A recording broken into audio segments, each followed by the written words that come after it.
लेकिन morning prime में अब आपको दिखाते हैं परिवारवाद पर छिड़ी वो पॉलिटिक्स जो पीएम मोदी को लगातार हमलों के बाद उफान पर बनी हुई है। बिहार के बेतिया में प्रधानमंत्री नरेंद्र मोदी ने परिवारवाद को लेकर लालू प्रसाद यादव समेत समूचे विपक्ष पर करारा हमला बोला।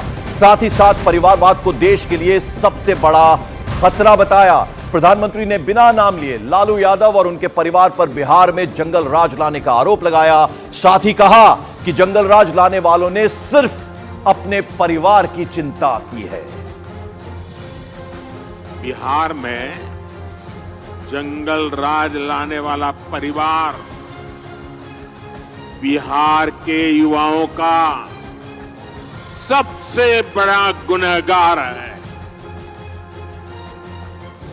जंगल राज के जिम्मेदार परिवार ने बिहार के लाखों नौजवानों से उनका भाग्य छीन लिया। ये एनडीए सरकार है जो इस जंगल राज से बिहार को बचाकर इतना आगे लाई है। साथियों, आज जब मोदी ये सच्चाई बताता है तो ये मोदी को गाली देते हैं। भ्रष्टाचारियों से भरे इंडी गठबंधन का सबसे बड़ा मुद्दा है मोदी का परिवार नहीं है। ये लोग कहते हैं कि इंडी गठबंधन के परिवारवादी नेताओं को लूटने का लाइसेंस मिलना चाहिए। क्या लूटने का लाइसेंस मिलना चाहिए? क्या मिलना चाहिए? क्या? तो प्रधानमंत्री मोदी जहां लगातार परिवारवाद पर विरोधियों को घेर रहे हैं, तो वहीं दूसरी तरफ लालू प्रसाद यादव अभी भी पीएम मोदी के खिलाफ बोलने से बाज नहीं आ रहे हैं। इस बार फिर से लालू प्रसाद यादव ने प्रधानमंत्री मोदी के परिवार को टारगेट किया और हिंदू होने पर सवाल उठाए। हम मोदी के परिवार हैं, सब मोदी के परिवार बन जाओ, मोदी का परिवार बन जाओ। तो दूसरा बात उसी में हम जो बोले कि मरने के बाद मोछ बाल के सब छिलवाया जाता है, नाखून टूंगवाया जाता है, तो सब छिलवा लो तो हम मानेंगे कि तुम लोग परिवार हो, बनावटी परिवार हो। तो अभी बाल छिलवाओ ना सब, क्यों नहीं बाल छिलवा रहे हो?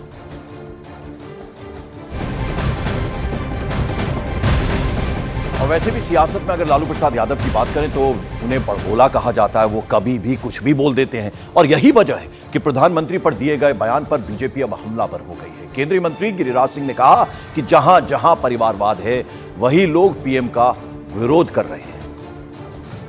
लालू यादव जी का परिवार सीमित है। वो भले किसी का इमोशनल ब्लैकमेल करके वोट ले लें, लेकिन राज्य की जनता, देश की जनता जानना चाहती है। जब वो जेल जा रहे थे तो उन्हें कोई नहीं मिला राबड़ी जी को बनाए, और जब किसी ने पूछा था सवाल तो उन्होंने कहा था मैं अपनी पत्नी को नहीं बनाऊंगा तो किसी दूसरे को, यानी परिवारवाद को स्थापित। अभी भी बेटे को ही उप मुख्यमंत्री बनाया। आरजेडी में कोई यादव, कोई ए टू जेड जाति की नहीं दिखाई दिया। राज्यसभा का टिकट दिया तो अपने ही संबंधी को हरियाणा से ला करके, राज्यसभा भी दिया अपने ही परिवार के लोगों को। और मेरे साथ स्टूडियो में मौजूद है वरिष्ठ पत्रकार अनंत विजय। अनंत जी, विपक्ष की दिक्कत क्या है? फिर वो चाहे कांग्रेस हो, आरजेडी हो, कोई भी हो, सेल्फ गोल करते हैं। और यहां लालू प्रसाद यादव ने जो बात कही है वो अब उल्टी पड़ रही है। सब कुछ एक तरह से थाली में सजा कर दे दिया। सही कह रहे हैं पंकज जी। मुझे लगता है कि आपको 2014 याद करना चाहिए। मणिशंकर अय्यर मोमेंट कहता हूं इसको मैं। मणिशंकर अय्यर ने जिस प्रकार से चाय वाले की बात की थी 14 में, उसके बाद 19 आप याद करिए कि 19 में राहुल गांधी ने एक नारा दिया था चौकीदार चोर है। उस समय एक विमान सौदे को लेकर कांग्रेस पार्टी भारतीय जनता पार्टी पर हमलावर थी, जिसको बाद में सुप्रीम कोर्ट ने सही करार दिया था। तो मुझे लगता है कि जब मुद्दे आपके पास नहीं होते हैं तो आप व्यक्तिगत मुद्दों पर आते हैं और व्यक्ति के पीछे की छिपी हुई जो कुंठा है वो इन बयानों में दिखाई देती है।